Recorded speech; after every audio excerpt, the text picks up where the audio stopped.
I'm going to discuss some organizational tools with you in debate, and I'll make about 4 major statements. The first has to do with filing. When we produce research as we're reading secondary sources in order to make arguments which we might want to produce in a debate, it's important that you file the material as you research it. In other words, you will only know that you're near completion of a research agenda if, in the process of filing it, you begin to see redundancies or you begin to see holes which will then restructure whatever research you want to engage in. In addition to filing information as you research, even if it's in a series of little envelopes or if it's in an expando file or anything like that, you also might want to start briefing as you file. Now, we talk about briefs in a separate lecture, but what you want to do is take the material that's like other material and try to determine where it would appear in the argument and brief it as you file it. Presumably, in the process of doing that, you will get to a point where you have enough good quality research to actually sit down and write the shell of the argument, which is that first basic brief you want to write. But you want to brief as you file.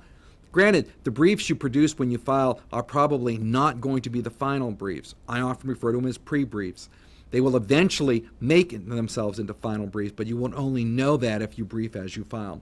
You don't want to just gather a large quantity of information and then try to file all the quantity of information, then to see days down the line that you do not have the material you need for the argument you wanted to write. So the first basic organizational tool of debate that's important is filing. File the material. The second major consideration is roadmaps. When we are giving a debate speech, we need to understand our audience is going to try to recall that one way or another. That having been said, we need to have a basic organizational scheme in the speech. We need to be able to tell the audience and critic as we are speaking where we are in the debate. We need to treat it as a visual image. This often includes a whole series of cues. And so we have the speech organized. We often use these as possible cues. First, in speech, when we get to an argument, we present a thesis of the argument, a synopsis, a sentence or two, which basically describe the subject of the argument and why the argument may be important. Within the argument, we will tag all of the sub-arguments. We will tag each of the elements in the argument that we need to stress. All a tag is, again, is a synopsis of a sub-thesis that's found within the argument. Finally, we'll number them. We will number the arguments, the sub-arguments within our grand argument, and we will number the arguments themselves in order to make it easier for the audience to recall the information. It all comes down to the organization of the speech. No matter how good you are speaking, no matter how strong your arguments are, if your audience does not see them organized and cannot comprehend where you are in the debate, they are unlikely to be able to record the debate and make a viable decision or even a decision in your favor. The third thing I need to mention is how we try to record a debate. And it's a rather challenging thing to do in a video. But I can make one basic observation. When I'm teaching in the classroom, one of the first things I do, at least in the basic debate class, is I begin to tell students that they've always been taught to take notes wrongly. In other words, when we try to take notes and we try to record information as students, what we tend to do is take a single piece of paper, often with lines written on it, and we start at the top of the page and we just write everything that's happening as we go down the page. And we end up having something which basically goes from left to right, continual text. And even though that's fine if we happen to be writing in a journal, it doesn't provide a useful way of taking notes in an academic setting. I often tell my students to take a piece of paper that they want to take notes and draw a line down the middle of the paper. And on the left-hand side, take the notes from the lecture. On the right-hand side, leave enough space where you can write questions, or when you're reviewing the notes for a midterm or a final, to put questions or put down areas you need specific clarification. That way you have usable notes. Now, debate also requires you to be fairly creative when you're taking notes, because debate is an incredibly linear process. What happens in a debate round is we will have a speech that will be the first speech of the debate, and which will be followed by a second speech, followed by a third speech, followed by a fourth speech, and presumably the debaters will be discussing the same matter across the debate. Now, the term we use for how we record a debate is the word flowchart, which is a term we borrow from computer programming. And you've seen flowcharts where they use a series of symbols in order to connect commands that we would have in a program. In a standard debate round, we might use something like this. If you can see this reasonably clearly, we start at this end where we have a speaker making an argument. We then have the next speaker presenting his or her responses. The third speaker presenting his or her responses in response to this speech, etc., all the way down. So we start with, at least in policy debate where we have 8 speeches, we have the first affirmative constructive here, and then you would have, if you realize, about 7 columns going this way. In Lincoln-Douglas debate, where we have 5 speeches being given, we would have the first speech here, which would be the affirmative constructive, and then we would have 5 columns going across where you could record the debate. So the debate flows across these pieces of paper we record on.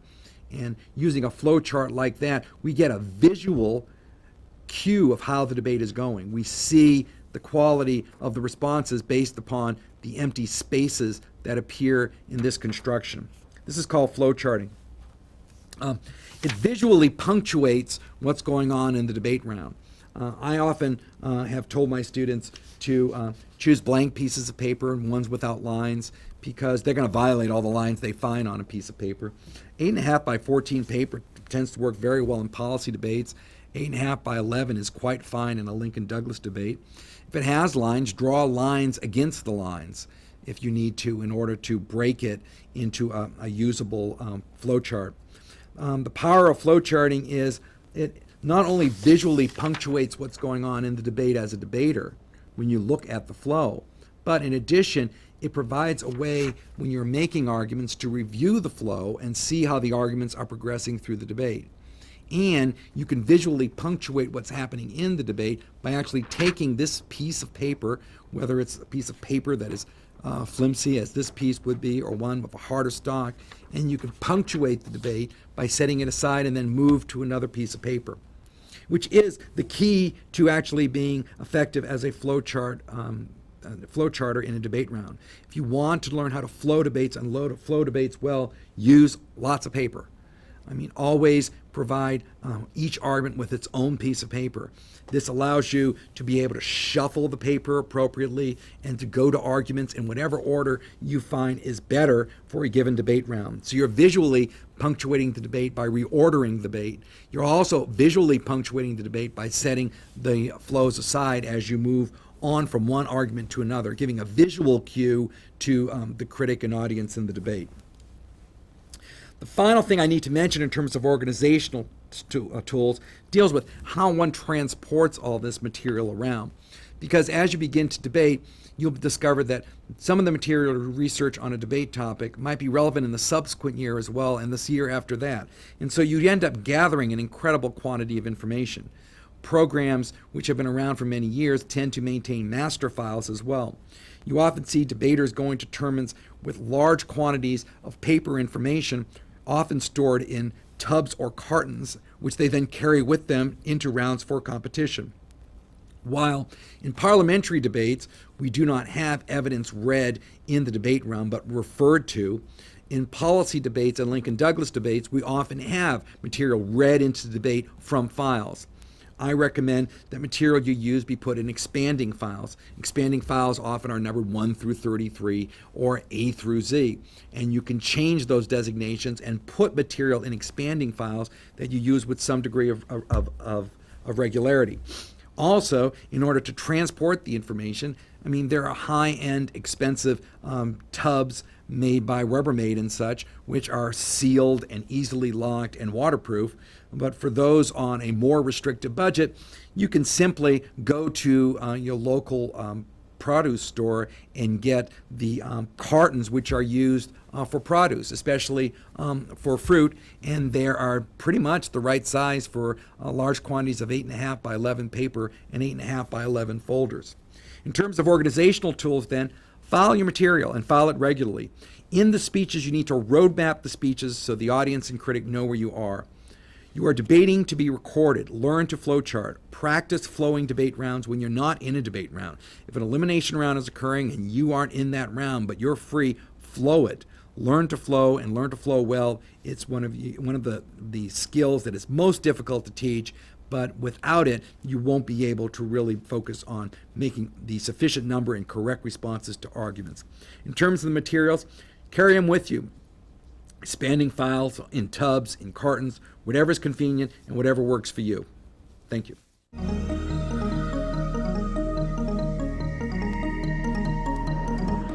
I am here to discuss the idea of building a case. And to begin with, let's talk about the nature of a proposition and the way in which a case is introduced in a debate. When one debates, there is a given motion or proposition for debate. And one side of the debate, labeled the affirmative side or the government side, supports that proposition, and the negative side or the opposition team in the debate undermines the government or affirmative claim for the proposition. And when the government or the affirmative side advances their agenda in the debate, they do so as a case. And a case is simply a logical proof of a proposition. That's it. It is a logical proof of a proposition. There are many ways in which an individual or a team might present a logical proof, and I want to give some comments about the most popular example in a moment. But let me just note that one could have a deductive analysis of factual information. It's possible to present a logical proof through a chronological investigation of historical events. One could have a critical examination of a cause and effect relationship. But the most popular version of a case in virtually all forms of debate is to argue a problem and a solution, to identify a problem that exists and propose as a hypothetical a solution to that problem. That kind of presentation can explore factual matter, it can make value claims, it can argue in favor of a good, and it can also support the notion of a policy, a specific course of action that might be recommended as a matter of change. Now, there are some advantages associated with presenting as a case a logical proof that operates in a problem-solution framework. It clarifies issues quite cleanly in a debate. It sets up a discrete and identifiable area of need and then identifies a specific solution for that problem. And so it brings great clarity and focus to a debate. It also narrows the possibilities for one's opponent in a debate, because the opponent must now debate the specific elements of a particular policy which would be the solution to a problem. It really directs the opposition's arguments as much as it does the focus of the debate. In other words, the opposition side, the negative team in the debate, is called upon to address the details of a particular solution to a problem rather than to have a general and more abstract discussion about the nature of a topic. And so there are some distinct advantages to a problem-solution framework. Now, what are the elements of this kind of case? Well, I think we've identified the key elements. One has to have a problem, and then one has to have a solution to the problem. These, by the way, are also referred to as stock issues in a debate. Most things that are described as the stock issues of a debate are unnecessarily complex. In most debates, what constitutes stock issues are the framework of a logical proof, and in this context that means identify a problem and come up with a solution for it. Now, what does it mean, though, to have a problem? Well, there are two elements associated with a problem. First, it has to be a serious matter. It has to be a serious matter. If it isn't a serious matter, it isn't a problem. If someone passes you by on the street and hands you thousands of dollars or thousands of pounds, this isn't a problem for you. It's not a serious matter that one would have to address because of the negative implications in one's life. It actually would be a great benefit to you. And so it has to be a serious matter of concern to an individual or perhaps a group or society. In addition, it has to be an ongoing problem. It has to be an ongoing problem. If the problem's resolved, then it's no longer a problem for an individual. There are technical terms in policy debating in the United States for these issues. When one identifies whether or not a problem is a serious matter, this is an issue of significance, an issue of significance.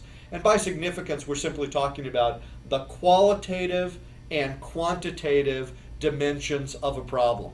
Does it matter a lot? Does it matter to a lot of people? That's the issue of significance. And is it an ongoing problem? Is it a contemporary one? This is the issue of inherency, and this simply describes that a problem is continuing and demands a solution. And what do we need for a solution to a problem? Well, we need one that is technically available and is workable. This is, by the way, referred to with the term solvency in policy debating.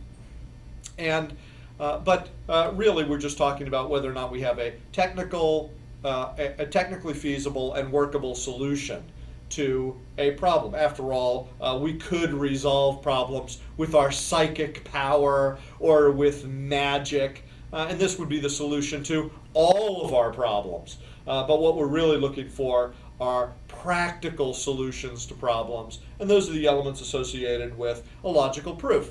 Got to have a problem that is a serious matter and ongoing, got to have a solution that is technically feasible. The solution is expressed in two related ways. One is a plan, a policy, a course of action that is a solution, and then arguments that would support an explanation as to why that particular solution would resolve the problem. And so both a framework for a solution and the argument supporting that particular framework. There's a process for building a case as well, and let me discuss the three elements associated with the process of building the case. First, argument anticipation. Argument anticipation. It's necessary to anticipate the moves that an opponent's side will make in a debate, as well as the moves that one would make as a speaker or a team in a debate. Debates like any other game, playing cards, board games, Mensa puzzles, the athletic events, like all games, debate relies on the successful anticipation of the moves of opponent, and then ways in which one might block those moves or take lateral intellectual movements or superior intellectual movements in order to succeed in a contest that is an academic and intellectual one. And so argument anticipation, the ability to foretell what will happen in a debate, is necessary in the construction of a case. It serves as the foundation for proof. It allows you to analyze what the opposition might do in a debate, and also lets you know which arguments must be maintained in order to sustain one's proof in a debate. One needs to engage in preparation in order to build a successful case. This means both basic and applied research. You should have a little bit of information about the background associated with a topic area, as well as specific information about a particular course of action, a plan or policy that one might introduce. And one also needs to have a goal associated with the construction of an argument, and that is, when one wants to have a policy change, one would advocate a small change to produce a large benefit. There's a particular design associated with a case. It works well in virtually all contexts, and that is simply a narrative presentation that is both simple to understand and yet has sophisticated reasoning. This will allow it to appeal to all kinds of audiences. And the narrative presentation have an introduction, have a body that expresses the logical proof, and provide a powerful conclusion. A presentation should have persuasive elements as well as reasoning elements. And this is the way in which one can logically design a case. Get everyone's attention, tell them why the issue is important, frame it in a problem solution manner, and then give a conclusion that will resonate with the audience.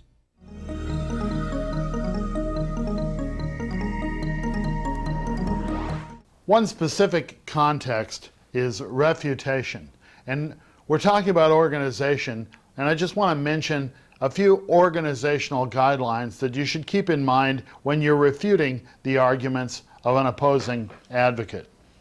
The first one is you need to make sure to identify the opposing argument that you're answering.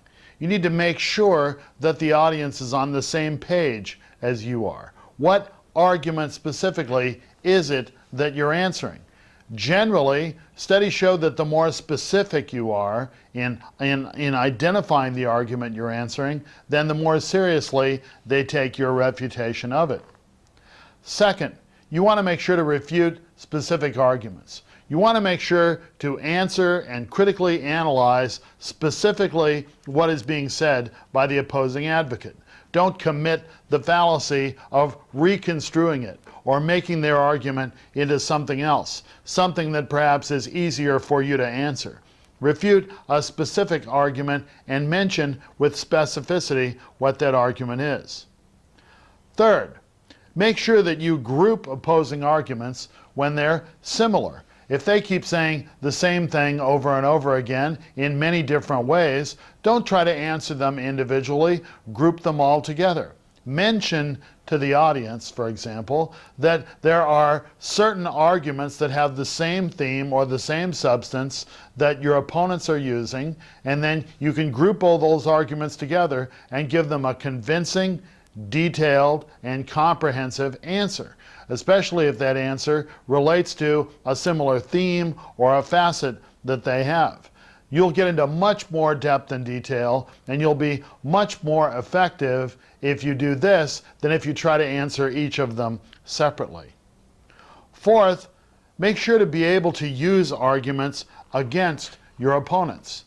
Use their arguments against them whenever you can.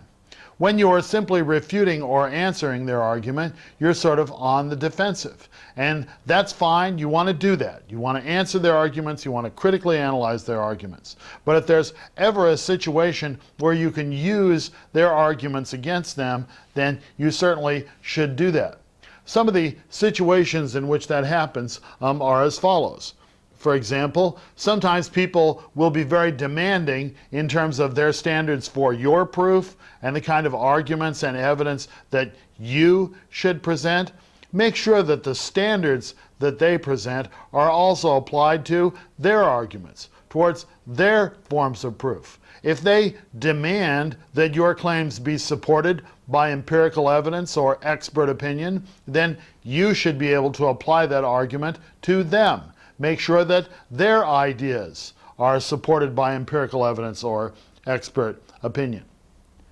You should also apply their arguments to their own ideas and positions to reveal contradictions. When there are contradictions of fact, contradictions of evidence, contradictions of result, contradictions of causality, various things that they prove at one point in one direction are proven in another direction at another point in the discussion, you need to point that out. If they have contradictory values, for example, at one point they're saying that economic well-being is the most important factor, and then at another point they're saying that, ecological concern is the most important factor. Well, which is it? Not both can be the most important factor.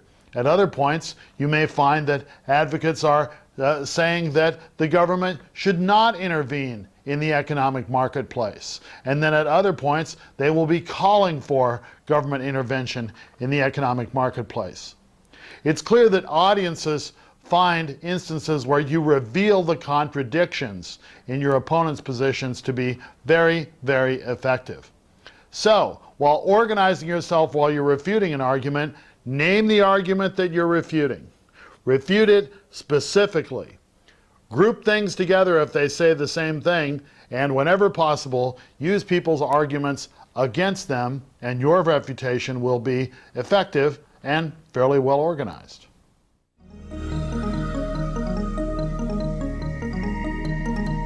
I'm here to discuss the issue of issue selection in a debate. How does one determine which arguments to advance and which arguments to ignore in a debate? And I think at the outset what I'd like to do is just discuss the nature of debate for a moment. Most people believe that debate is about the automatic gainsaying of an opponent's position.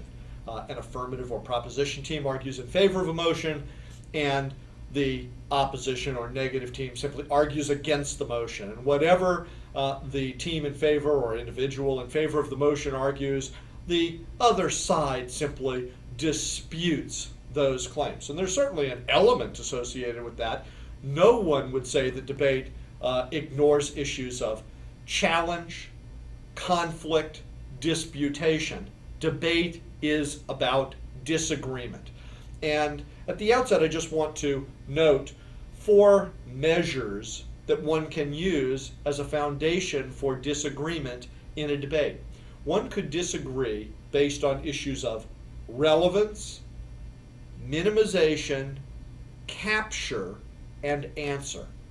Relevance, minimization, capture, and answer. And let's go through these with a small amount of detail. The issue of relevance. One can refute an argument presented by another side in the debate by simply arguing that the subject matter is not relevant to the discussion. Subject matter is not relevant to the discussion. And because the subject matter is not relevant to the discussion, there is no reason for it to be included. In other words, the opposing side's argument is not meaningful, not germane, and so should be excluded from consideration by an audience or a judge. Secondly, one might minimize an opponent's argument in a debate. One might minimize an opponent's argument in a debate.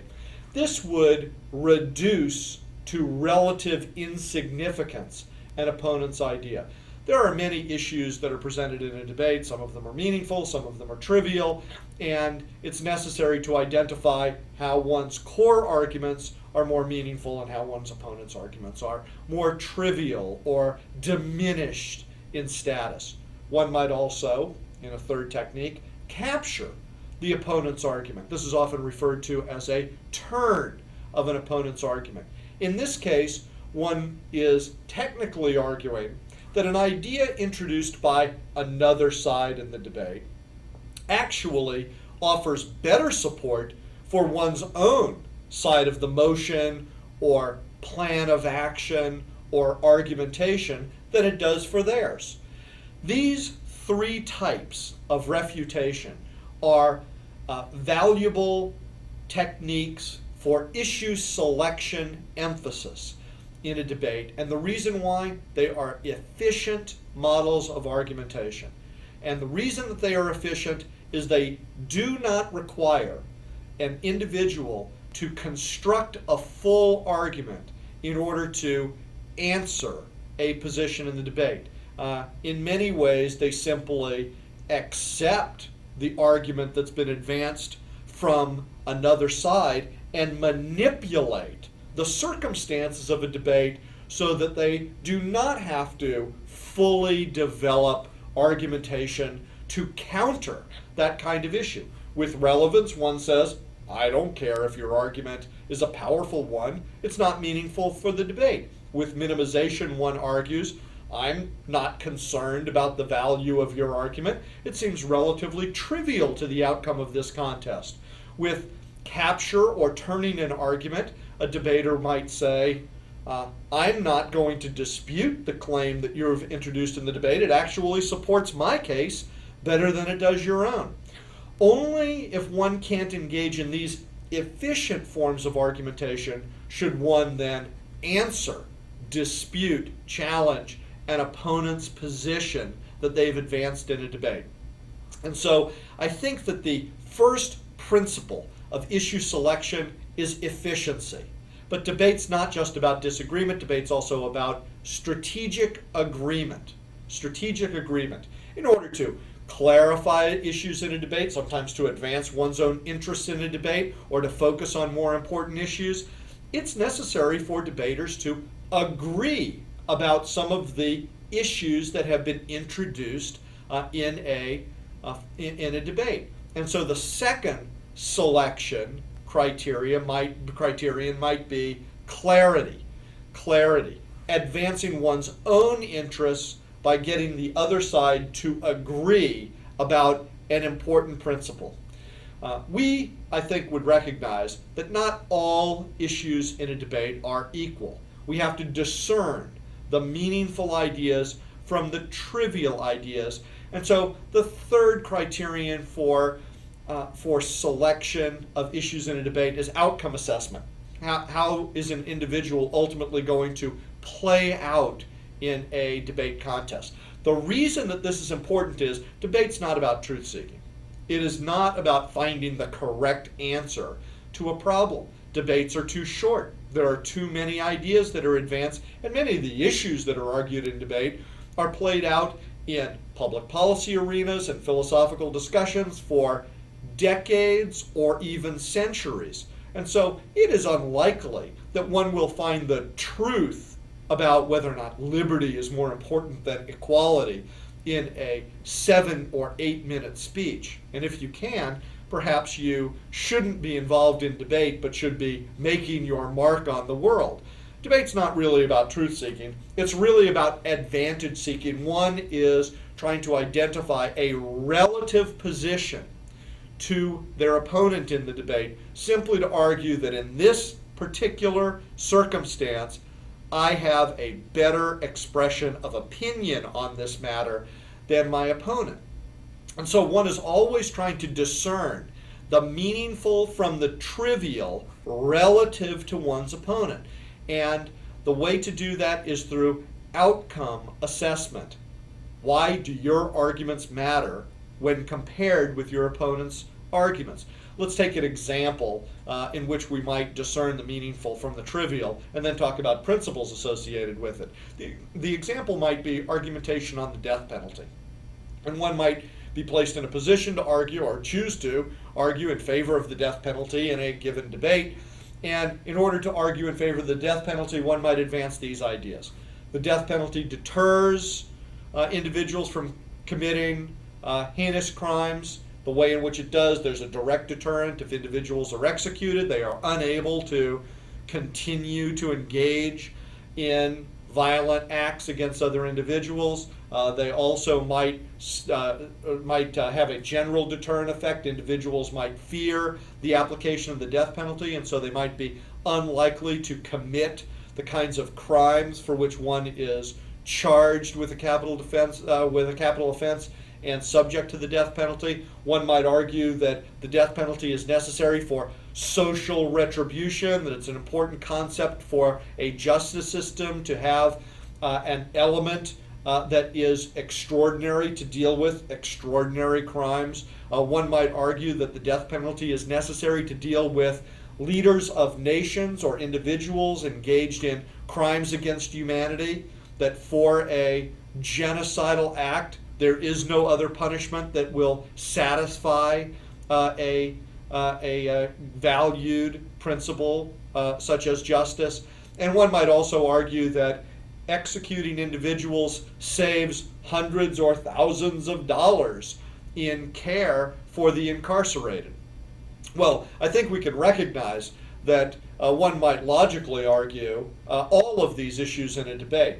But if the death penalty deters individuals from committing crime, or meets our expectations of a justice system, or deals successfully with issues associated with crimes against humanity, who really then cares whether or not it's going to save a few dollars? In fact, the idea that we are putting people to death and then claiming, well, this might be a way in which we could generate more social welfare or profit a bit, seems rather trivial and mean-spirited. And so one might eliminate that particular argument and focus on the first three: deterrence, retribution, and a necessary punishment for crimes against humanity. How would one make that kind of decision? Well, I think there are two important principles.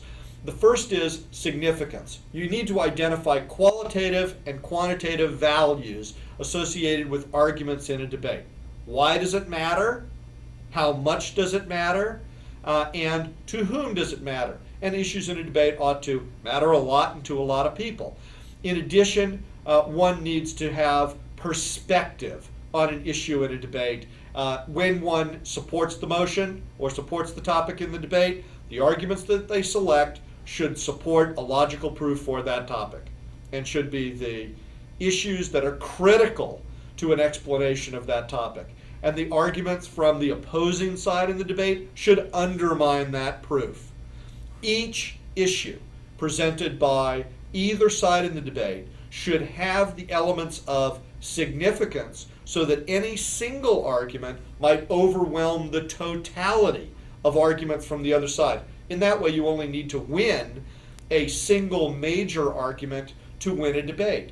At the same time, all the arguments that one might select to advance in a debate, and certainly would select in a rebuttal speech in a debate to summarize the final stand on the floor for either side of the motion, ought to indicate to a judge or audience how one has a relative advantage in the debate, and that means that they have to establish the important principle of significance and issue perspective in order to reach that conclusion.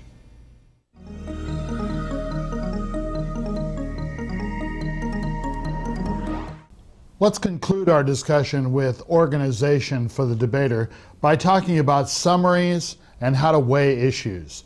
These are things that occur at the end of speeches and at the end of debates, and they're essential components of a good debate performance. Let's talk about summaries. So often summaries are just a review of what has been said. We said this, we said this, we said that. Of course, that's fine for reminding people of what you said, but hopefully they don't need to be reminded of what your major issues are. So really, summaries need to do a lot more than that.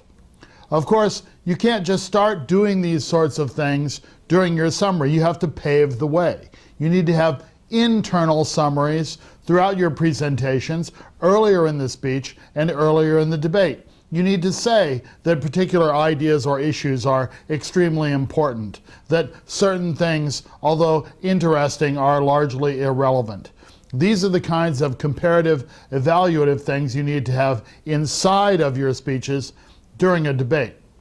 But when it comes to the summary, I think there are three specific things that you want to do. The first is you want to review what the major arguments are in the debate. What are the issues? And when you do that, I think you want to do the second thing that's important for a summary, and that is weigh those issues. Explain why yours is more important than theirs. Even if you give some credence to their argument, yours will be more meaningful, more important, and more compelling. You want to weigh the issues. Don't just always assume that the audience thinks that everything your opponent said is false and everything you say is true. That's not the reality of the situation. Probably the audience believes that both sides in a debate have some good points to make.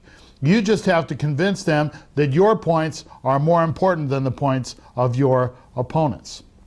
The third thing you want to do in your summary is have some kind of concluding effect, some kind of end to your presentation. It could either be a dramatic statement of advocacy, it could be a reminder of something particularly important you have said, it could be a simple example or a narrative, something to enhance emotional effect of your argument or the way people remember your argument. Of the three, I would say that weighing is probably the most important. You need to weigh the issues. As I indicated, in most debates, each side has some good points. The skill is to persuade people that your points are more important, more salient, and more relevant. You do this by weighing. You look for which of the following standards I'm about to talk about favors your comparison. You don't just weigh by saying, mine is important, my ideas are meaningful and important. It has to be a comparative process. You have to indicate that at best, the arguments and the issues that they are likely to have some credibility on are less important than the ideas or issues that you are likely to have some credibility on.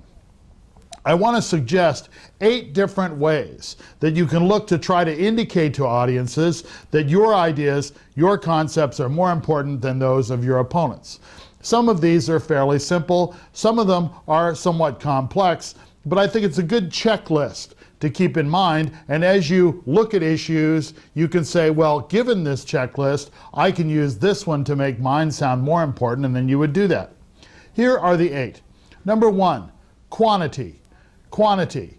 You can argue that yours is more important because it happens more often, because it affects more persons, that its numerical evaluation is important. That one's pretty simple. Second, qualitatively. Qualitatively. You can argue that yours is more important because each instance of it is qualitatively more important. Losing your arm is more important than losing your finger. Losing your life is more important than losing your foot. So when you're comparing things that are different, you would indicate that the quality or the value of yours is more important. You could lose 10 fingernails before you'd be willing to lose even 1 finger. And that's just a simple example of how you would say something is more important qualitatively. Third, probability. Probability. This is especially important when you're talking about future events. You can say that the thing that I'm talking about is more probable to happen. It's more likely to happen. We should be more concerned about the more probable things than the less probable things, especially if theirs seems large but outlandish and not likely to happen. Probability is a good measure. Fourth, time frame. Time frame. You can indicate that what you're talking about happens sooner. It comes first. And I think there's a couple of simple reasons why you can argue that things that happen sooner are more important than things that happen later. The first is the whole issue of future discounting. We know more about the immediate future than we do about the distant future. If you look at the weather forecast, it's somewhat accurate for tomorrow, but probably not very accurate for a month from now or 3 months from now. As the events get farther away in the future, there's much less certainty about them. So time frame would be important because we can be more certain of things that happen sooner.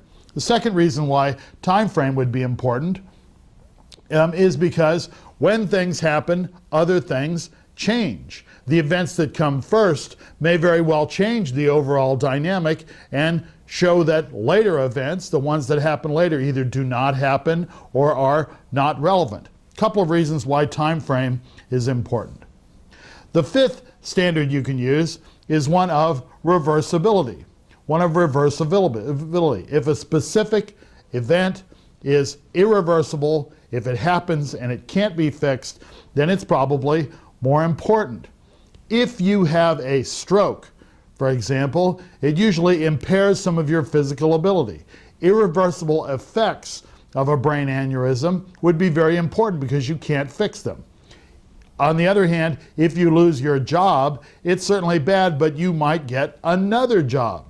It's not irreversible. Those things that are reversible are less important than those things that are irreversible. This is often true for ecological phenomena. For example, once the Amazon rainforest is gone, it's gone. We can't plant a new one. We can't make a new one. Once the atmospheric balance of the planet has been shifted by global warming, it's not like we can open up the valves of some tanks and change the atmosphere again. It's irreversible. 6, obligations to future generations. Obligations to future generations. Many times you can appeal to an audience that something is more important because of the impact it will have on their children or their grandchildren or their great-grandchildren. Many people seem concerned about those who will come after them. And I think you can indicate that we have an obligation not to take short-term risks when it would hurt the long-term interests of future generations of humans on this planet. 7th, I think there's the factor of voluntary versus involuntary risks. When you're comparing things, those risks that are involuntary are much more heinous than those risks that are involuntarily. For example, when you smoke cigarettes, that's a voluntary risk. You decide to do that. You decide to take that risk. It can be argued that it's your right to do so. On the other hand, when you smoke indoors or in a crowded room, you exhale the smoke, and so other people also breathe the smoke. Secondhand smoke can be thought of as an involuntary risk. People may experience health effects, damages that they are not consenting to. So voluntary risks are much more tolerable than involuntary risks, and if you're trying to compare two different sets of risks, you should always look for that distinction. 8th and finally, I think it can be argued that some things are simply morally required. Most of these 7 talk about the utilitarian calculus, the greatest benefit for the largest number of people. But that isn't always how we make our decisions. Many times we make decisions based on moral requiredness, not on outcomes. We may decide that slavery would be profitable, would be beneficial for us, but we will not cooperate with it and we will not tolerate it because it is simply morally wrong. We may decide, for example, in some instances, that a violent act is necessary for some tangible benefit. Let's say some military action. Or you could argue that violence is never justified by any sort of outcome because it is morally wrong. One of the things to be careful, though, with when you're making this argument is that the audience you're working with shares the same conception of moral obligation that you do, and speaking to audiences of different cultures could be a problem. But people often do make decisions based on morals, and you can decide that something is more important than something else because it's morally required. So, use summaries, review, and weigh the issues. And when you weigh those issues, use these 8 logical tools that will help you to do so effectively, and you'll be a very organized and successful debater.